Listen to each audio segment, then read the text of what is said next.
The next session is on scaling up corporate venturing. I'm delighted to have three honoured and distinguished guests to be sharing the stage and providing their insights and feedback. So if I can give a little bit of context about what the panel will be talking about, is that venture capital has worked in a similar way since the days of General William Draper in the 1950s, a small group of mainly male partners investing through limited liability partnerships in local entrepreneurs. Some VCs, such as DFJ, have expanded and gone global and taken industries to new heights, but corporations have taken the idea on from being a Me Too type VC, and in the past few years set new bars for ambition and execution in terms of globalization, portfolio development and size, in terms of funds raised and structures. And with this panel, we have the leading exponents of this new world order and how they are working together to help the entrepreneurs. So, before I invite the people to the stage, we've actually delighted to say that you probably would have seen outside, we run the Global Corporate Venture Panellists 100. These are the top 100 people, the top 100 CVC leaders in the industry. And ranked number one in that list was Rajiv Mishra, who's the CEO of SB Investment Advisors, which is the manager of Softbank's new $93 billion fund. That's the first close, by the way, of a planned $100 billion fund.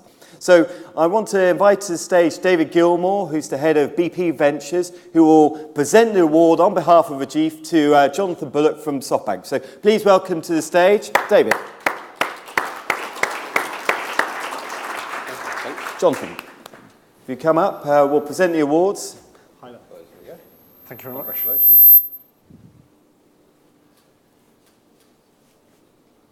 Excellent. Thank you. Well done. Thank you very much. Thanks. Thank you very much. Great, thank you very much. Okay, cool. So if you want to take a seat as well. So Jonathan will be part of this panel presentation. So if I can now invite up to the stage Heidi Roizen from DFJ and also Anna Segurado from Telefonica Open Ventures. So please welcome to the stage Heidi and Anna. I think you're good. I think we're all... Just stay in the middle so I can. There we go. Make sure I'm in the right place. Great. I want to make sure everyone's got a chance to get some water as well. So while you're doing so, I won't say too many words of introduction. Obviously, all their bios and details are in the app, and so do take a moment. But actually, as we'll get started, I'll ask Heidi.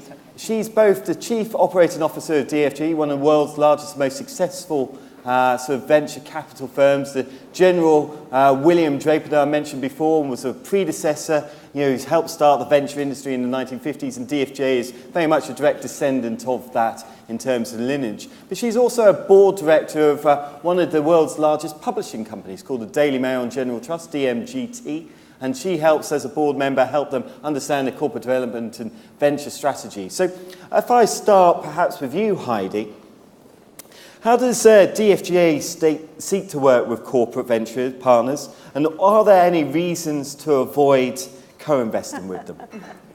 Well, at DFJ, we're more than happy to work with corporate partners. And in fact, I've been on a mission. My goal is to meet 50 new corporate investors this year, and I'm at 20 so far. So if any of you would like to co-invest with DFJ, I'm Heidi at dfj.com, and I would love to hear from you and love to talk to you.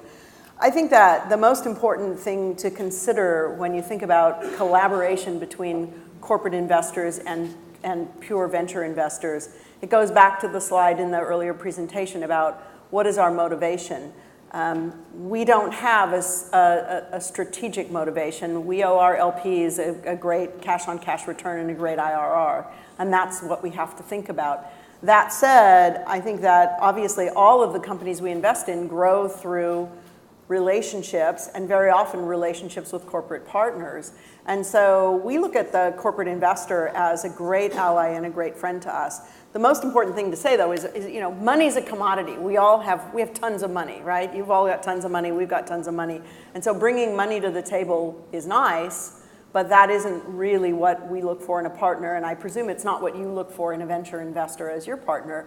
I'd like to think that what a venture firm does is sort of bring that, in a sense, that discipline of how to build and grow and exit companies. We generally are the lead investor in all of our deals. We sit on the boards.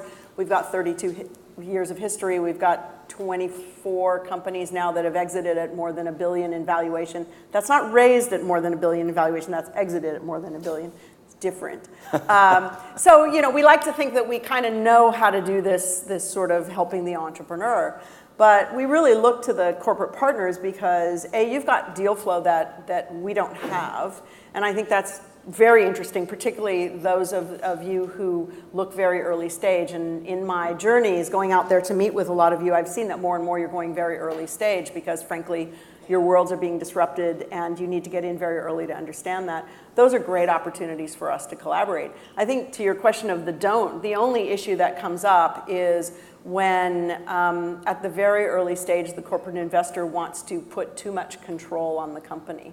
And I think that is we have to really see the corp dev and the biz dev contracts be independent of each other, because at the end of the day, if, for example, a corporate investor wraps up right of first refusal or other ways to block other investors or do other things too early in the game, we feel like the strategic interest of the corporate partner is being put ahead of the opportunity for the company to maximize its enterprise value independent of the corporate investor. And that's, of course, the business that we're in. And so that's really the main thing we look out for. But I'd have to say that today, I think corporate investors are super sophisticated, and that's, frankly, just not a problem we've faced in a long time. Oh, it's good to hear, Heidi. And in terms of your sort of VC day job, how does that influence your role, you know, as a board member at the DMGT at the Daily Mail? Well, it's funny, we had a strategy meeting over there yesterday, and you know, they lay out their strategy of what they want to see in corp dev, and it was sort of like, we want fast growth, accretive, you know, cash generating, disruptive, blah, blah, blah, blah, blah. And I was joking with Lord Rothermere, the chairman, and I said, yeah, and I want a handsome, 5 years younger, Oxford educated, highly athletic, but in touch with his feminine side man to date too. But I doubt that I'm going to find one, and if I do, he's not going to want to date a 59-year-old woman. So you know, I think that there is this sort of the problem with the market right now as a corporate investor or a corporate acquirer is, if you are going to get, you know, it's a trade-off. If you're going to have high growth, you're probably going to not have cash generative. If you're going to have high growth and you're going to be able to afford the valuation, it's probably not going to be a lot of revenue yet. I mean, it's an expensive, who thinks the market is undervalued right now? Said no one in this room, right? It's a very expensive market right now, I think, in most of the areas we're all investing in. And so you're just not going to get everything you want. And so one of the things we have to think about at DMGT, so with my corporate hat on, is what are our strategic priorities, and how early and how risky are we willing to be in order to find those nuggets that are really going to provide the growth engines of the future. And it's a hard trade-off. Yeah, that's a great point. I think there's that sort of, you can't necessarily get everything that you want. Right. Sometimes, as the philosopher said, you get what you need. Yes. But Anna, if I turn to you now, in terms of Telefonica, you have one of the sort of most extensive networks in emerging and developed markets, and one of the largest portfolios in terms of a CVC, with nearly 600 portfolio companies. How does this help Telefonica, and how do you manage this? That's a big scale. Yeah, in fact, Open Future is the integration of very different investment vehicles and very different initiatives, altogether providing a platform to relate and to collaborate with the startups. But each initiative has a very different focus. So the three main investment initiatives are the network of accelerators. We have 11 all over the world in 11 different countries. The focus there, we take tiny investment in very early stage companies. The focus here is identifying new trends. Also collaborate between Telefonica executives and these young talented people to identify new needs in the market, demand from young people, and many other things. So then we have the network of VC funds in which Telefonica has an LP role, which in some cases is a very relevant role because we hold 1/3 of the funds. In other cases, it's a smaller presence between 5 and 10% of the total fund. And in this case, the driver is IRR, so financial return, although we also look for generating feed and strategic opportunities for Telefonica. And then finally, we have the corporate venture fund, which obviously has a strategic approach. The driver and the focus is generating opportunities for Telefonica. So on overall, the most relevant KPI we follow is enhancing Telefonica results, both introducing products and services in the commercial proposal to clients, so increasing revenues, and also generating savings. And we measure and follow these KPIs every year. So the different initiatives started running in 2011, and now the figures are we have invested around 120 million euros.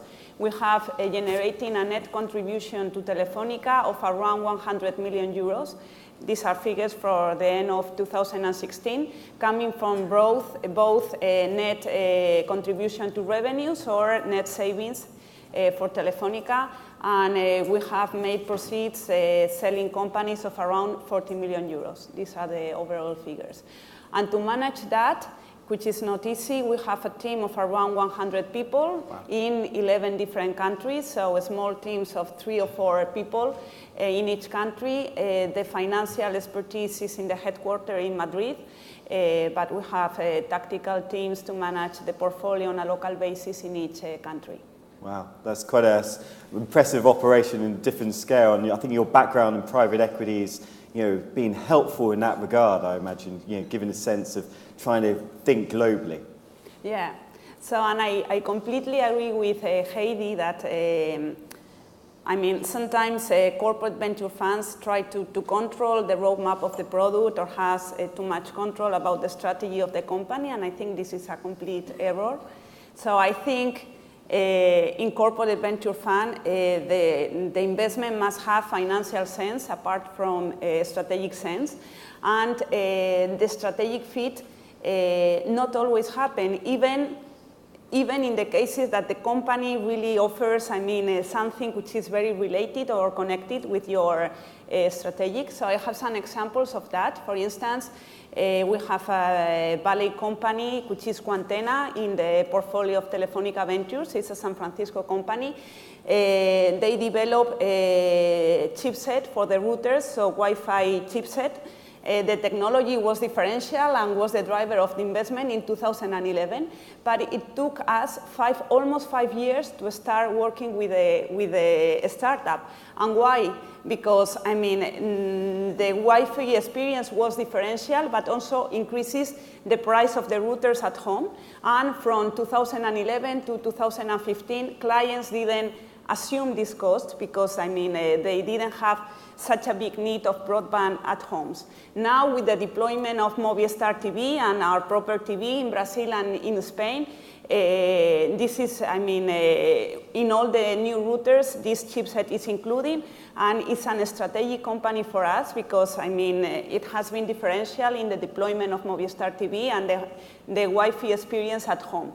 So, but it took 5 years to get that. Now the company made an IPO, and we probably sell the stake because it's a very interesting IRR deal, but we still keep a very narrow, a very close strategic relation with the company.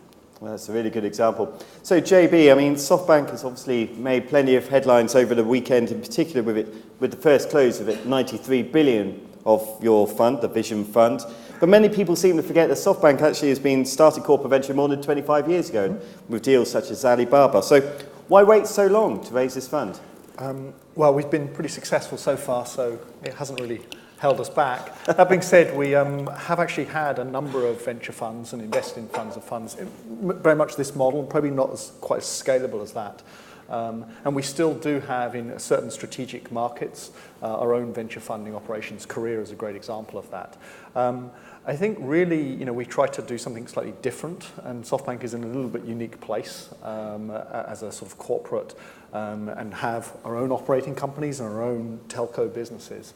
But really, we're trying to sort of scale beyond that now, and hence the reason for this particular fund, which is sizable. It has core similarities to a lot of growth funds, but it also is trying to do something above and beyond that. I would echo the points here that having sat on boards and sat on sort of growth companies, I think corporate venturing is going to become more important in the future. I think disruption is going to increase. I think innovation is going to increase. That is going to force all companies, not just the traditional tech companies, to look more broader and have a more broader portfolio strategy. And I think with that, you're going to see a lot more balance of a sort of VC and corporates on boards working together. I agree if the balance is two-way in either side, either on the VC side or on the corporate side, things can go wrong, and there's a gazillion HBS articles on that, as we all know and probably have all seen. And so it is a question of balance. If you get that balance right, it really does work, because you've got a strategic there that can help you. And I've been there trying to get strategics on into growth boards, and at that point, you can kind of let the strategic run as long as they have an IRR balance and don't let the corporate strategies overtake things. It works very well. Okay, that's good to hear. Can you describe a little bit more about how the fund practically will work? I mean, 93 billion target, 100 billion, a big sum. For context, the venture market, using pre-Quinn numbers, was about 134 billion invested last year. So even in over a 5-year life, that's about 20 billion per year. So practically, how do you think about this? Well, I'm not really here to talk too much about the SoftBank Vision Fund for all sorts of reasons. It is not a venture fund in the traditional sense. You cannot invest that size and scale of money, $5 million at a time, and that's not what we're seeking to do. It's not what we're seeking to structure on these things. SoftBank will continue to invest in sort of venture areas. We try to actually partner more with early stage and growth stage VC firms rather than compete directly. That's our model in the market. And the Vision Fund really is for more later stage growth companies that need to be accelerating. And so you're looking at check sizes there north of $100 million. So it's a little bit different model. If you actually look at the maths and and I'm sure you'll have seen this, certainly in Europe, there is a dip off at stage C and D, and there's many reasons for that. Part of the reason is the lack of capital at those late stages, and this is obviously something that the Vision Fund, a gap that we can play in. So to confuse it with sort of classic VC is to misunderstand our strategy. Yeah, that's very helpful. I think it's useful to get that clarification. And in terms of the partnerships, obviously in some ways you're acting like a VC fund. You've got money from SoftBank, including a stake in Arm, but then you've raised money from governments and other corporations. So, how do you think about having stakeholders outside of SoftBank? It is a fund in the classic sense of a fund. It has a general partner, limited partners. We're regulated in the same way around the world, in the US, in the UK. So in all intents and purposes, it's a fund. It's just a rather large fund. So everything that you will understand by the classic fund model is the rough rules that we sort of play by. It's not classic PE. It's not classic venturing either. It's a sort of different play on that model. Yeah. No, I think it's really helping the industry scale, that sort of globalization and development. But if I think about the sort of organizational approach to trying to scale up, we've seen a number of corporations set up billion plus funds. Baidu with obviously a 3 billion raise. Tencent alone did about 5 billion in equity and 100 plus deals last year and the year before that. Alibaba, similar. So we're seeing sort of concepts which was a legacy of a handful of US VCs able to raise billion plus funds, and seeing the corporations say, we could do that and we could do it bigger and more. So organizationally, how do you find and keep deal makers?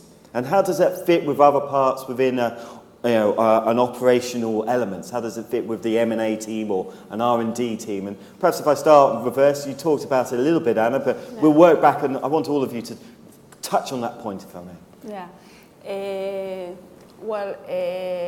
Regarding Telefonica Open Future, we never take majority stakes in the company, so this is something for M&A teams. So we always have a minority stake approach.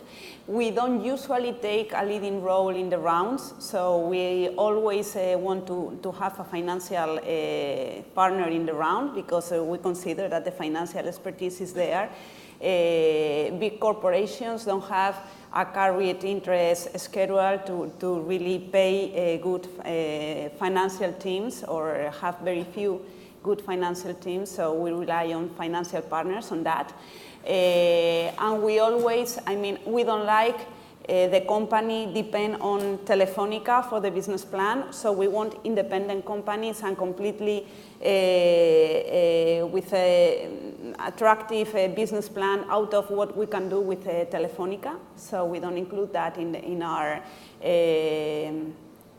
business plan, and we never ask for exclusivity because I think this is something that punishes the company. So, and as I mentioned, scaling up internally is something quite complex to get, and we work in parallel in the financial evolution of the company. Going to the different rounds, it makes financial sense. And on the other hand, we try to work internally to generate this fit, which is quite complex.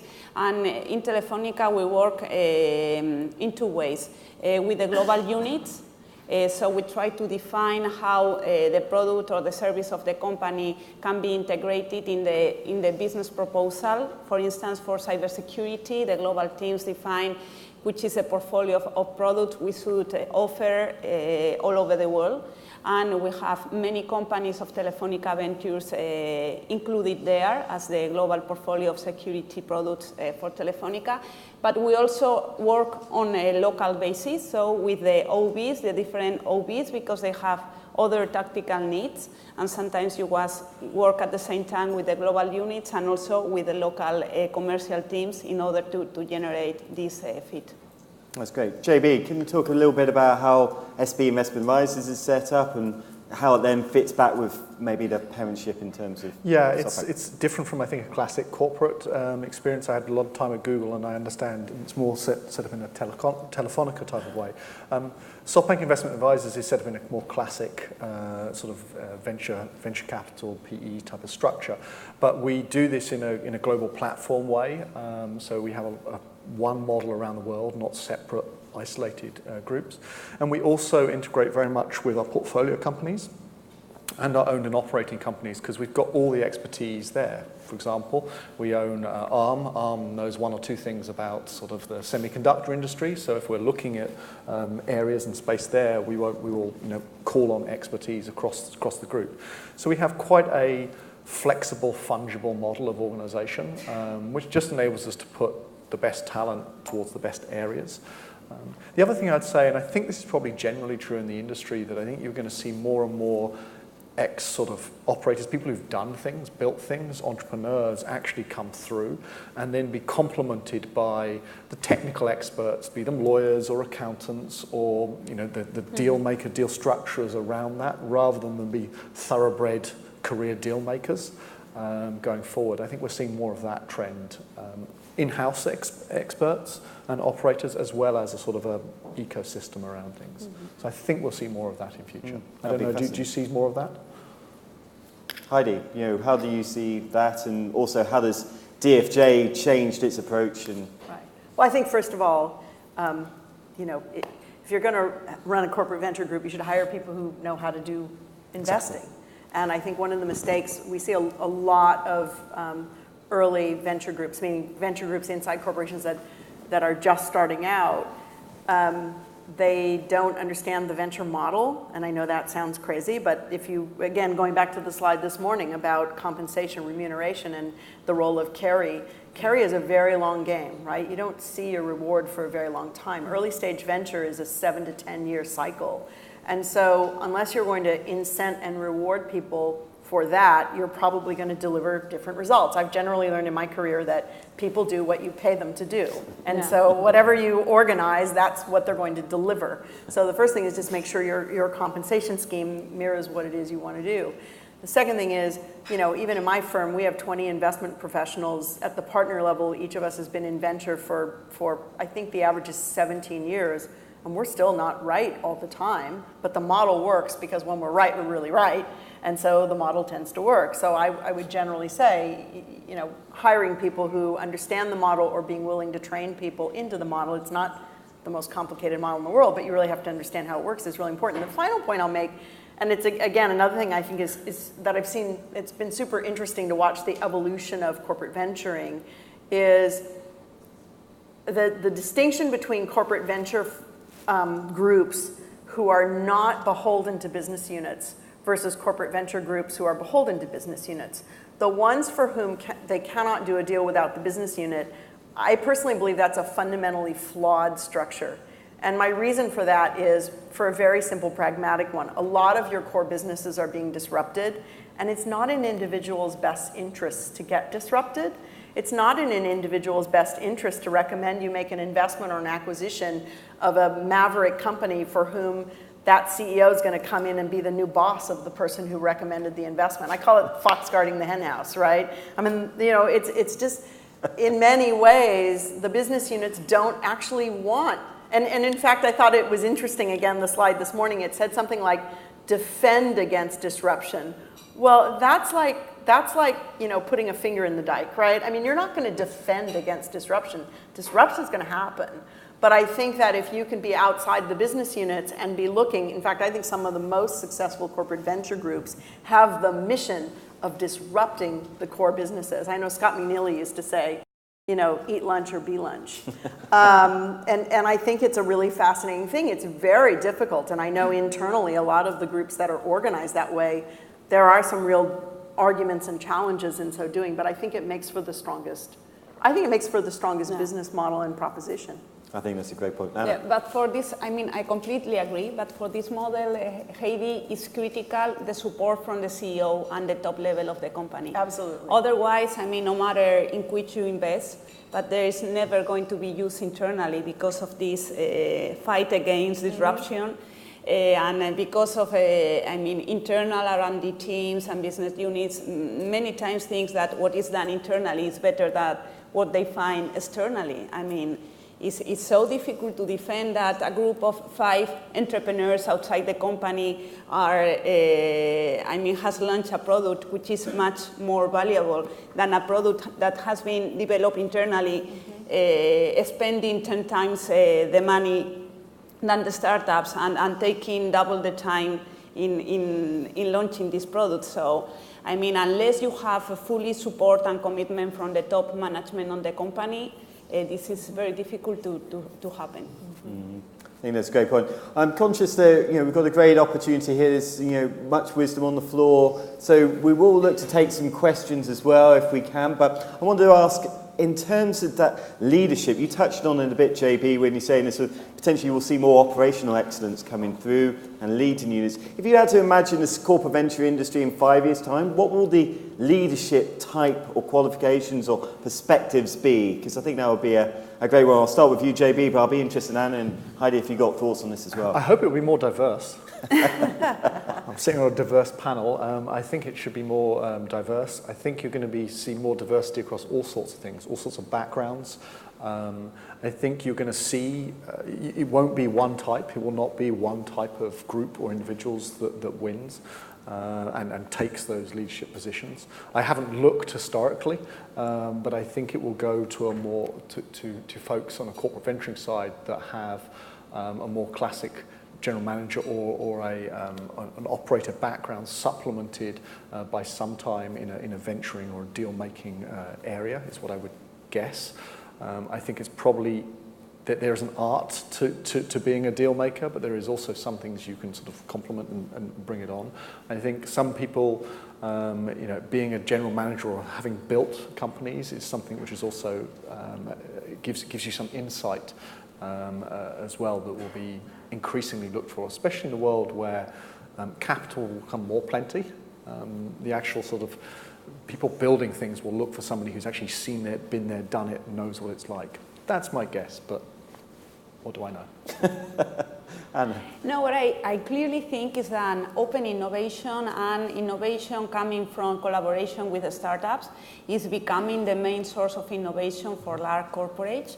I think we have cases to demonstrate that, and no doubt that is cheaper, is faster to innovate through collaboration. The adequate collaboration with a startup is cheaper, is faster, and it provides options to big corporations, so you have more flexibility. Sometimes, I mean, things change so fast that it's difficult to analyze how networks are going to be in 1 year's time or whatever.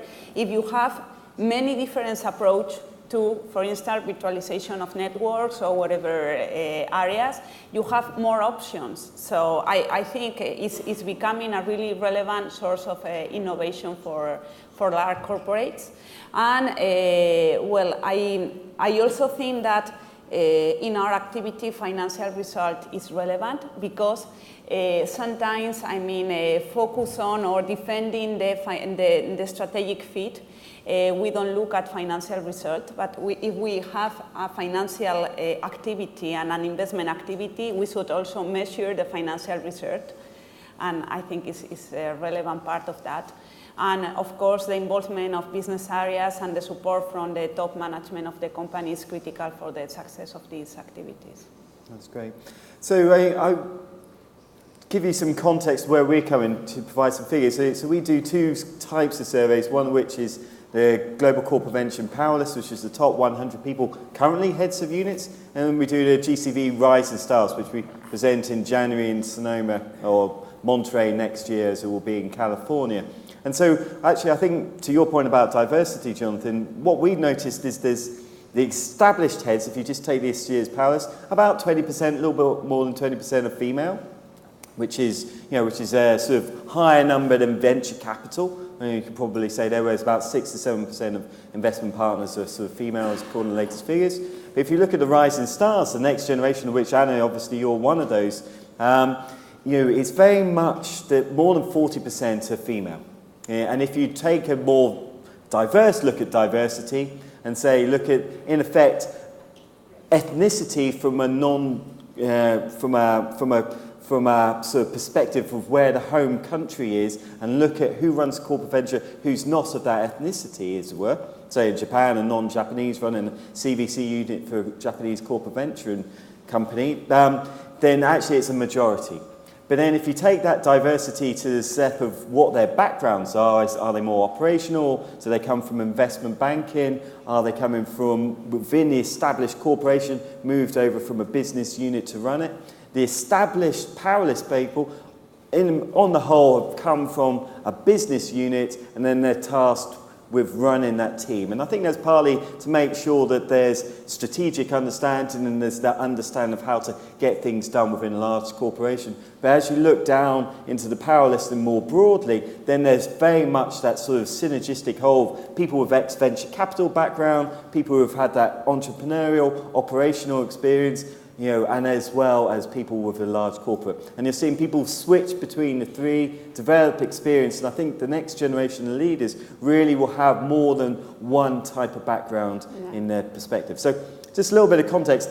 I've got a couple more questions. I could chatter away with these guys, but I know they're very busy, and and I don't want to monopolise the conversation. So can we open up and see if there are questions from the floor? We've got one at the front here, if we've got a microphone.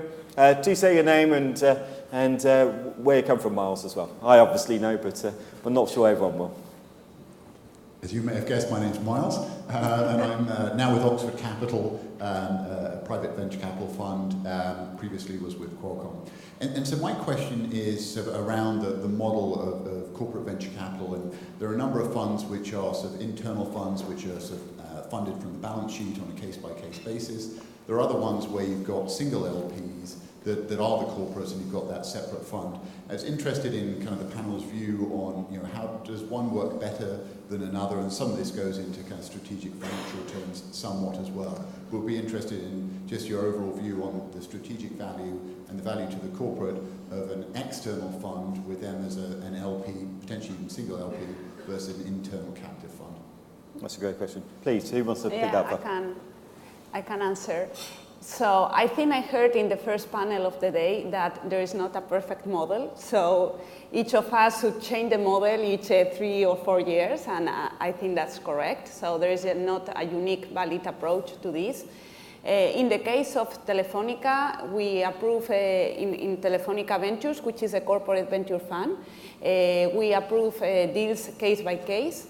And we need an internal business unit sponsor to approve a deal. So this is a way of really getting the engagement from a business unit. Otherwise, it's very difficult that even with a clear strategic fit, you really generate revenues and you integrate the solution in your roadmap as a company. So we need the engagement and the sponsorship from a business unit, but we validate the financial sense of the investment, because we think that for collaborating with a startup, it's not necessary to take a stake in the company. So there are very fruitful collaboration schemes in which there is not equity exchange between the partners. So I mean, investment must only occur when the company has also financial sense for Telefonica, and you have to have an exit path. You need to have some protection in the company. The valuation must make sense. So internally, I mean, Open Future is the one that validates the financial sense. And we need the sponsorship and the collaboration with business units to validate the strategic sense of the deal, and also to I mean, design a roadmap of collaboration for the future. And regarding the teams, I have a mixed team of financial people coming from M&A and investment banking, but I also have technical people, expert in technology with a long experience in telco companies. And I think it's a mixture of both a kind of talent that makes the difference and really help you to take the adequate decisions, investment decisions. JB, Heidi, anything to add from your perspective? Not much. I'm sure both models work in the right context. Yeah. If they don't work, the answer is obvious. I agree. So they probably both work. You just have to discuss what you're actually trying to achieve and how it fits with your corporate culture, and short, medium, long-term goals is the answer. But I think from the collaborative venture capital perspective, we don't really care where the money is coming from, how it's accounted for. What we care about is process. And the problem sometimes I find with things that are being done off balance sheet as opposed to the 1LP model is the process is really convoluted and involves committees that meet on a schedule, and that schedule might be 4 to 6 weeks. And whenever we're dealing with a corporate investor that expressed interest in a company that we're looking at, the first question we ask is, what's your process and how long does it take? And if the answer is anything more than about 6 weeks, we will just not even continue the conversation, because at least where we are, I'm based in Silicon Valley, the deal pace can be extremely fast for competitive deals. And someone who has a 3 to 4 month cycle that involves all these gatekeepers is not going to be able to participate at the speed that we need to do to make a decision and pull a syndicate together. So to me, it's really that question is, what is your process? I think it's great thoughts. So thank you very much for that. I'm conscious we're into the final sort of minute or so. So I very briefly want to ask each of the panel, think Twitter in terms of answer, length. If you had to look at one region or one sector or one opportunity that would be most exciting for you, where would you choose? Region and sector or industry or business model that's particularly doing. I'll start, Heidi, with you, given sort of DFJ, and you're closest to me.